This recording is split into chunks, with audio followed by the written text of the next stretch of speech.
Pak Ustadz itu minta saya supaya diwawancara, di interview lah untuk di video kan. Pertanyaan pertama dari para ustadz itu pada saya, mengapa sih Bapak ini non muslim kok mau tergerak untuk ikut SLC?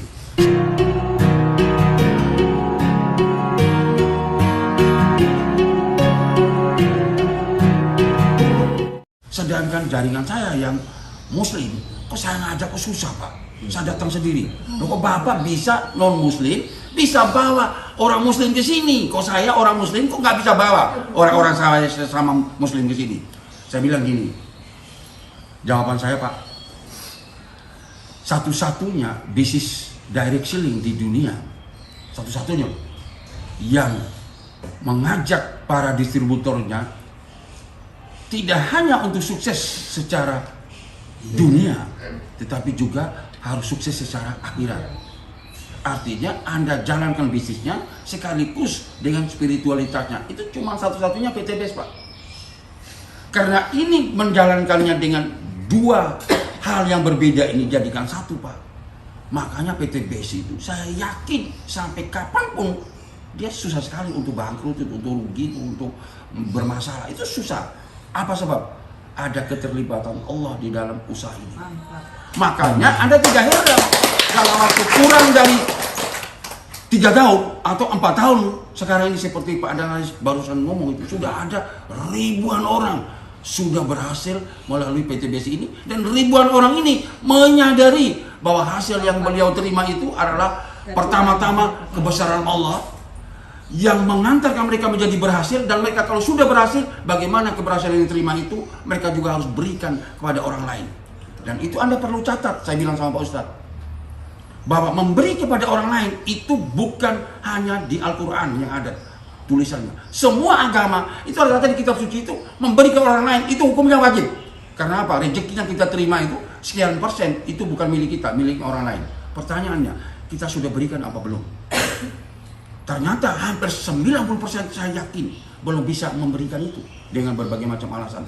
Tapi Anda lihat di PT BES ini, kita diajak melalui SLC supaya kita disadari bahwa apa yang kita terima itu bukan 100% milik kita. Kita harus menjadi saluran berkat bagi banyak orang lain.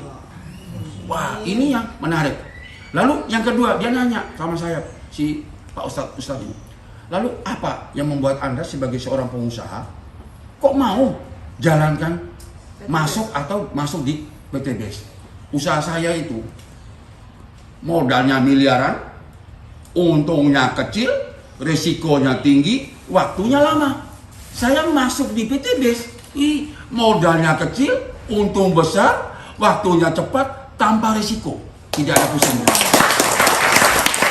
Dan itu saya buktikan sebagai pengusaha. Saya masuk di sini, ternyata 3 bulan loh, saya terima kurang lebih 600 juta tuh dari PT BES ini. Makanya dengan marketing plan PT BES yang begini mudah, yang ownernya berusaha untuk menolong banyak orang terlepas dari hutang dan riba ini, sebenarnya saya boleh katakan itu, kalau orang tidak berhasil di PT BES itu terlalu bodoh-bodohnya orang itu. Beneran. Orang ini tidak mengerti nih, orang ini perlu banyak belajar. Kenapa?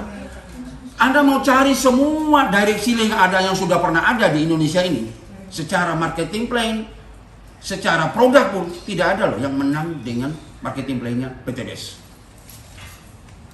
Tidak ada yang menang.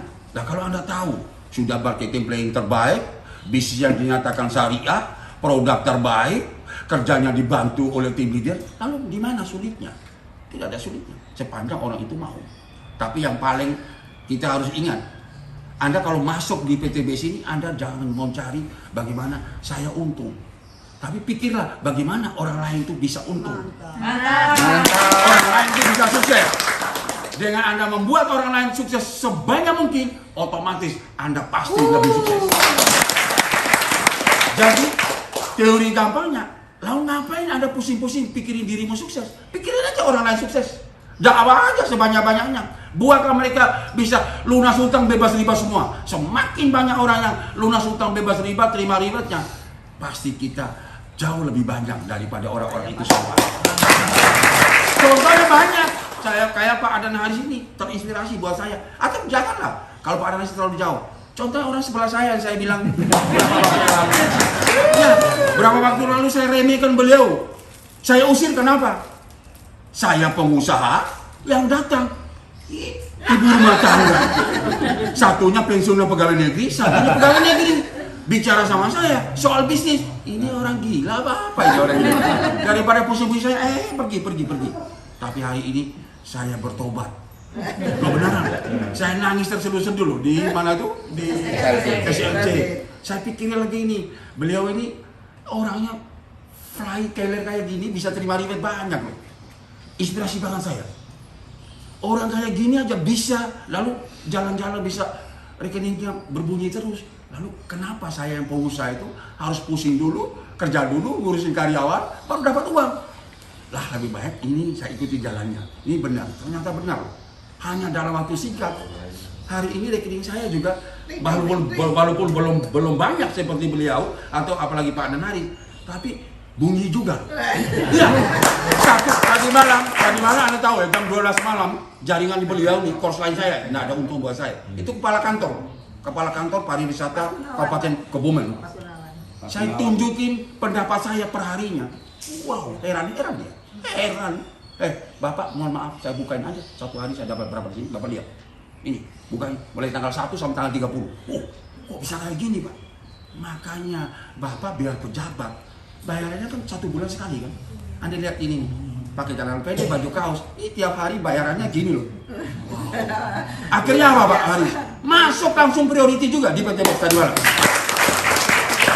Tadi malam, Pak. Saya pikir itu Pak Analis. Terima kasih. Wassalamualaikum warahmatullahi wabarakatuh.